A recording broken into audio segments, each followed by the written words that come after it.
Good morning and good morrow to thee, my loyal subjects. My name is MiAh the King, and today we're taking a look at a game that came out earlier this morning on Steam called Survival Quiz City. Now, I'm sure I already know what a lot of you are thinking. Isn't this basically just Fall Guys, but with a twist? And, well, yeah, you'd kinda be right. Instead of having to compete in physical challenges, it's more mental challenges.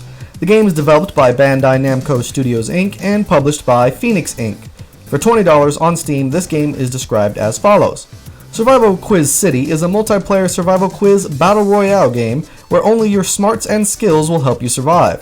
Please answer questions and divide into two groups, winners with correct answers and losers with incorrect answers. Fight to win each round and survive to become the winner. What the game doesn't tell you on the Steam store page, or at least in that tiny description, is that if you happen to answer a lot of questions right, then you'll keep advancing while the losing players are forced to go through obstacle courses to continue, and the winners who are smart get to shoot and throw things at the losers who are dumb to try and trip them up. So let's dive right in and see if this game is worth your money or worth your time, or if it's just a ripoff. The first things that we're going to look at here are going to be the negatives, because those are what stuck out to me first. Number one on the negatives is the horrible release state, but more specifically, the lag.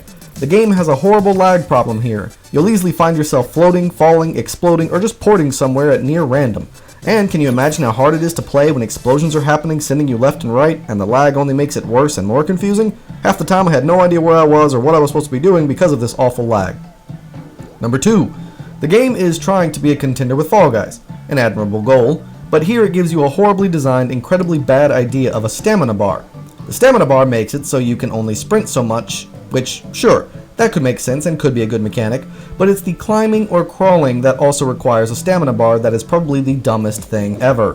They give you these massive towers or walls to climb that you could never frickin' climb with that much stamina. And to make matters worse, the whole time you're doing it, you're being shot at, which will send you right back down to the bottom, with your stamina bar not replenishing until you hit the bottom. You're already super slow at climbing, already being set back with gunfire, so why give it a stamina bar as well? In my opinion, horrible design. Number 3. The game's quizzes are simply awful. Now let's break this down. First off, the questions are very hard. We're talking they're asking you what a certain element is on the periodic table and what its specifically sister is. You know, those kind of specifics. Now, I am an individual of average intelligence. I can't just pull that kind of crap out of my butt. Then they'll ask you things like, hey, which member of our staff or which particular team of our development company did this level? How the heck am I supposed to know that one? But that's not all. They barely give you any time to answer the questions.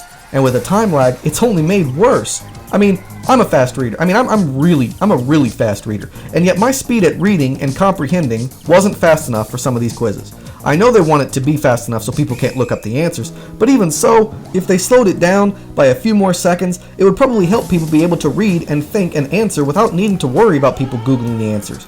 It's a little too fast. I understand the idea behind it, but it's too fast that it's problematic. It's ridiculous. That's how it's just ridiculous. Number 4. The gameplay is pretty badly designed. They give you a chance to be on the winning team or the losing team right off the bat. If you end up on the winning team, then you'll pretty much win the game no matter what happens. But if you're on the losing team, you are literally being bullied and punished for it. They give you a time limit rather than a person limit, to completing this level, which means that you have 90 seconds to complete the level rather than being the 30th person and only 30th person to complete the level. Does that make any sense? And so you see, this is made more ridiculous by the fact that the game is doing everything in its power to stop you or slow you down.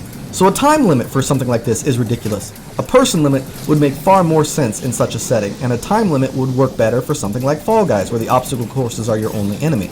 But here, it's a time limit, and so if the winning team was good enough, or if the losing team was bad enough, then there could only be one winner at the end of it, because everyone else was getting tripped up so much, and they ran out of time. So therefore, only one person would continue forward with everybody else. But now, since there can only be like, let's say, 3 or 4 winners based on the answers that were given earlier, now you've only got 5 people playing your game because of how horribly this was designed.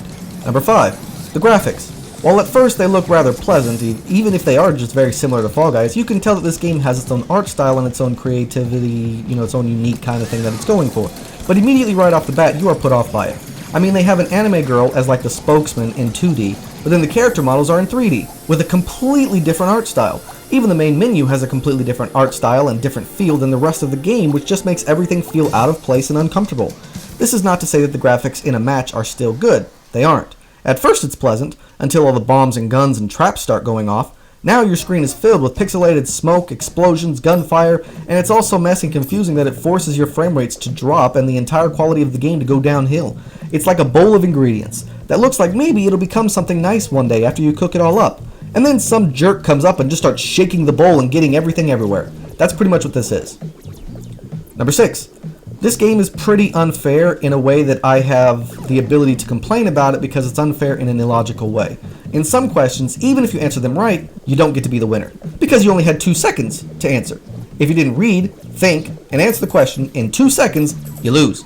So they punish you. Even if you get the questions wrong, they punish you. And even if you get the questions right, they punish you. In a lot of these places, they only leave about 3 winner spots open out of 30 people. So if you are of average intelligence like me, and you just so happen to find yourself getting the right answer, then surprise, you still lose, thus making you frustrated and wondering why you're even trying. Number 7. The game has horrible balancing. I mentioned this earlier, but the balancing in this game is unbelievably awful. If you play 5 rounds and lose, 4 of those rounds, then on the 5th round, if you are on the winning team, you're still almost guaranteed to make it into the top 3, the final 3 winners overall. The game severely punishes you for losing and severely praises you and applauds you for winning. It's so imbalanced that it pretty much makes you lose all motivation. If you don't win the first 2 rounds, then just quit. You're never going to win after that, and you're just going to be suffering. Only those that won in the beginning have a chance at winning overall. So what's the point if you can never win, either based on your own intelligence or because you're being hindered by the horrible time lag, which will force you to become in 10th place, on average. At least for me. So that's about all I got for the negatives. Now we're going to move on to the positives. But before that, if you are finding this video informative or entertaining, I would greatly appreciate your consideration for joining my Kingdom of Nothing and supporting my channel.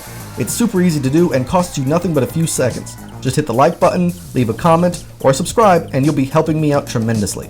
Thank you. Now then, on to the positives. While I don't have much to say in the form of positives, I do have a little, so let's talk about them. Number 1, the sound effects are unique, quirky, and they fit the game very well. And the music is very entertaining as well. Is it as good as Fall Guys? Nah. But is it still enjoyable? Yes, it is. And it fits pretty darn well with the style of game they're going for here. It's not in the background so you forget about it, but it's not in the foreground where it's taking up all of your attention. It was very well done.